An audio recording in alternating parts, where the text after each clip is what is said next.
What is going on, everyone? My name is Andy. Welcome back to another FPL video. And today I wasn't going to do a video, to be completely honest, for Friday. But then I thought, why not talk about some of the big hitters, not even necessarily price-wise, but must-own players that I think I need to have and that you should probably consider for your double gaming teams if you're not already. I'm sure a lot of them are.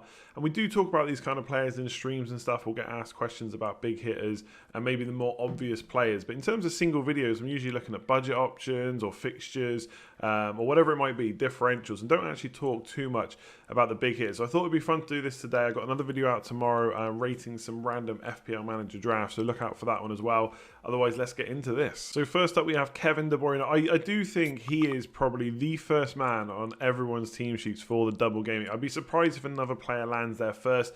There are some players that I think are going to be in everyone's teams, but this is the man that everyone is not going to go without.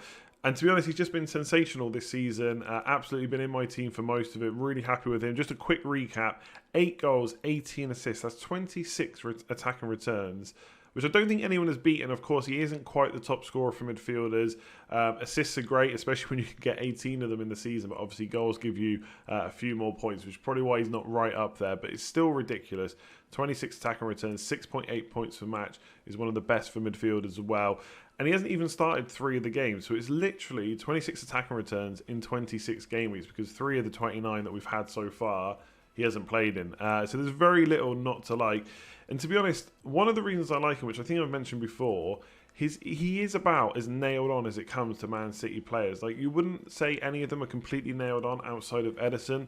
Like, Agüero will start at most games when he's fit, but not every single game. You know, Sterling, Sané, Mahrez, Bernardo Silva, etc. are all going to be rotated. David Silva as well. And it's the same in the defence. Like, Kyle Walker started the majority of the last kind of 4 or 5 matches. But would you put him in your side? You'd still be worried about Cancelo, etc. So for me, that's one of the things I really like about Kevin De Bruyne. And they've got a ton of quality in that team. But one of the reasons he's kind of a bit more nailed on, I guess, than the rest is there's not really many players in that team that can do exactly what he can do. Be as creative, but also going back defensively. He's an excellent player as well. Gets back, does the work defensively, wins the ball back. And you see Bernardo Silva and stuff doing it as well. But they're not quite as good as attacking-wise as Kevin De Bruyne is, at least not right now. And I don't think people should necessarily be looking at ownership when it comes to picking players. I tend not to do it, but at the same time, it is sometimes a conversation to have. He's owned by 46.8% of all FPL managers, not forgetting that some of that ownership will be managers that aren't even playing the game anymore, that have maybe stopped, they aren't going to come back, or whatever it might be. They're just inactive.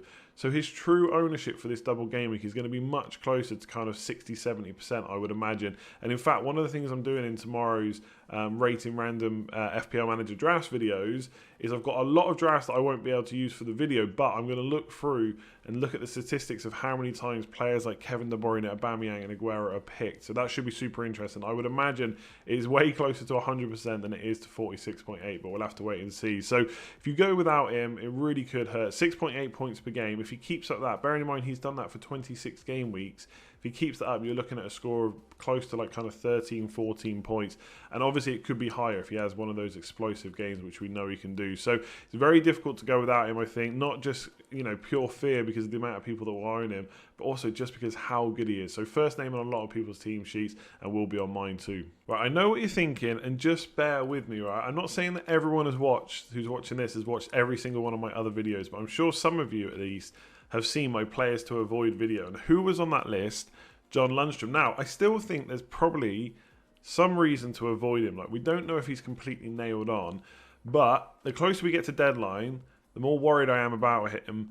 If he does start, especially if he starts both games, just how good he will be. His ownership is still super high because obviously lots of FPL managers have owned him since the start of the season and throughout and just kept him because they got him for a cheap price.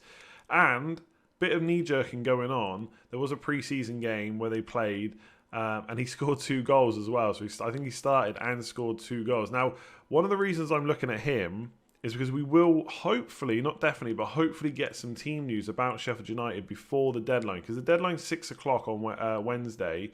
Sorry, the first kickoff I think is 6 o'clock on Wednesday. The deadline's at 5 o'clock. So because it's the first game of the game week, we might get some team news beforehand. And if he starts, bearing in mind as well, I'm on a free hit. I'm not even having to keep this team going forward. I think I'll have to free hit Lundstrom in because even if he doesn't start the second game, There's obviously no guarantee that any player will play in both, given the break we've had. There's probably a few centre-backs and stuff we can imagine doing that, but I think if he's going to start one game, I pretty much have to go for him.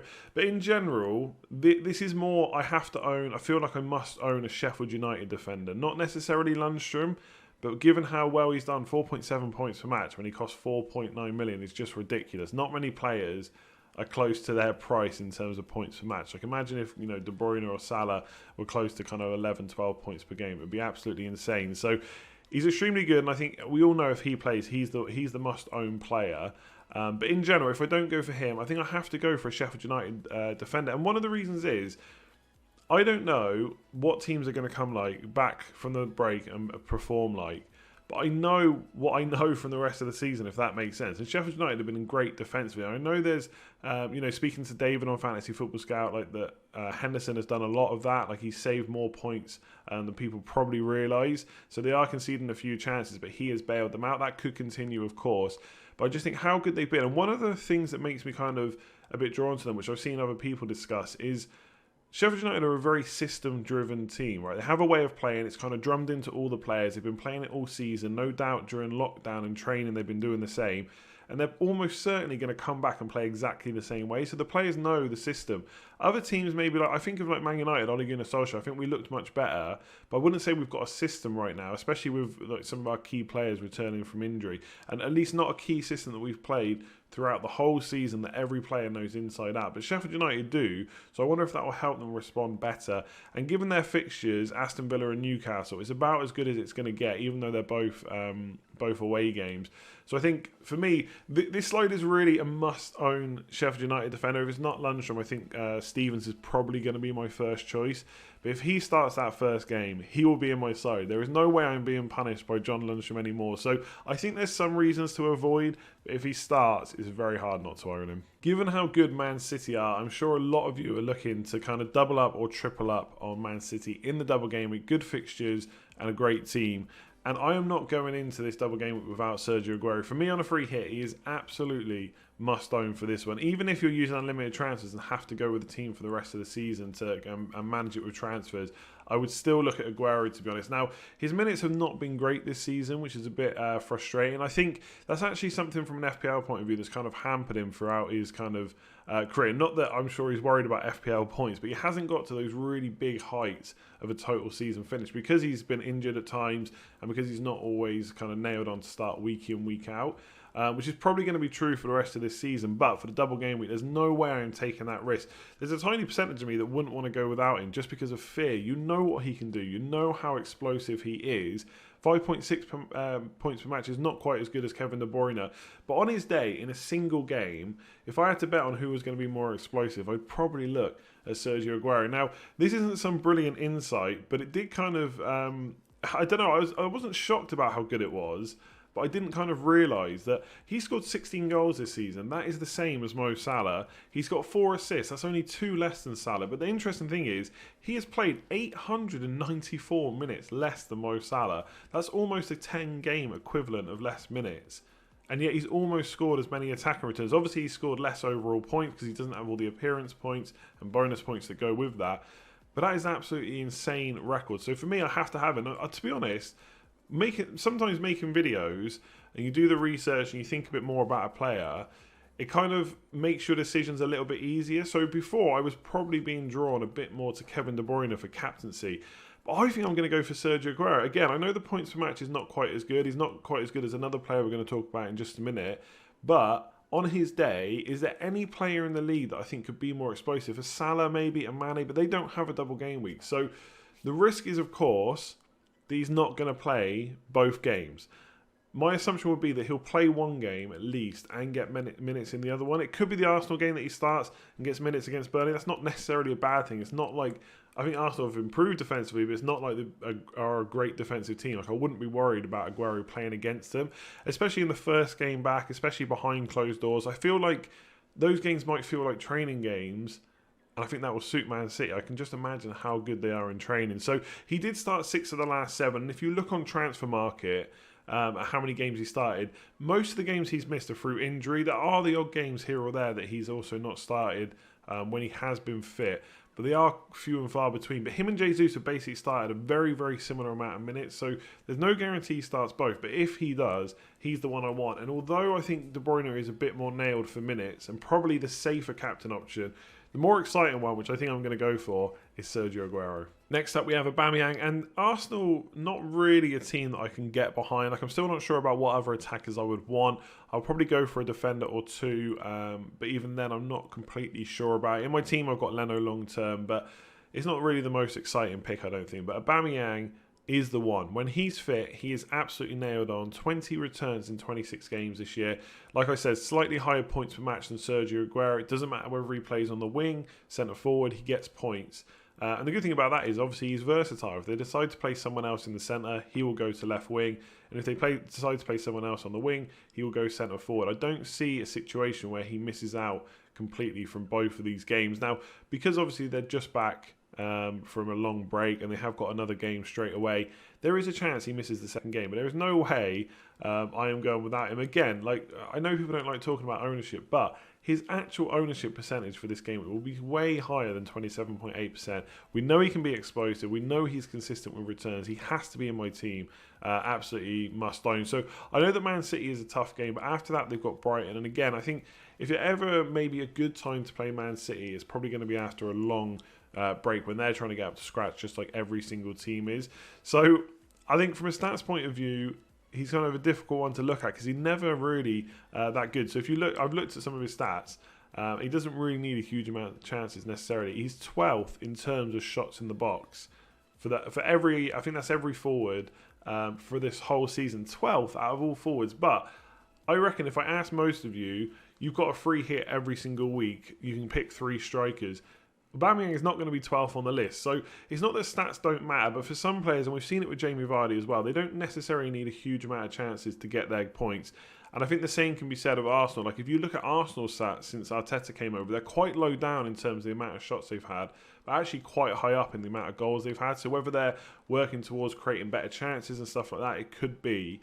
Either way, he has to be in on a free hit. Even if, I think actually, Agüero for me is probably the one I would go for on a double game if I had to choose between the two. But I think if you wanted to keep the player a few more game weeks afterwards, I think Aubameyang is actually slightly better, but must own for the double game week for me. And last on the list is Jack Grealish. Now, he's not a player I've really owned too much this season. I probably should have, to be honest. Although Aston Villa have struggled, and this is where FPL kind of differs to real football. Like, Aston Villa have struggled to get results this year. But it doesn't matter when one of their players is performing as well as he does. And I see sometimes people talk about that in the double game week. Such and such will probably lose. Aston Villa, could they lose both those games in the double game week? Absolutely, they could lose. In fact, I'd probably put money on them potentially losing both those games.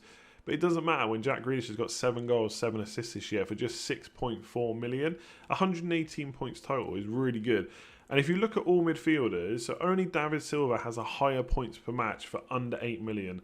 Than Grealish. So for his price, it's very hard to better him for kind of value. And obviously, he's an easy pick because he's a talisman of the team. There isn't really too many other Aston Villa players that stand out for me. So one of the reasons he's must own is purely because of his value and what he has returned this year. Like, I would love to fill my team with kind of 10, 11 million pound players, but at some point, something has to give.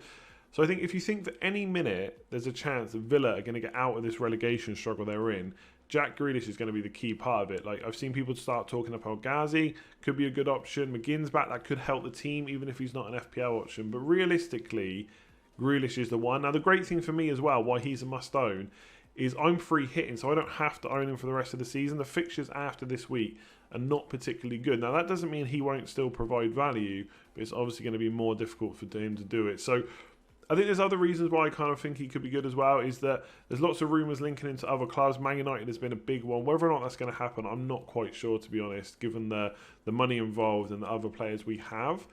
But if he's in the shop window or he wants to go from Aston Villa and get that big money move, what better way to do it than use the last kind of nine match days to perform well, do well, and maybe get a contract at a new club. If he really wants to leave Villa, obviously he might want to stay for another year at this point. But I think he's got everything to show.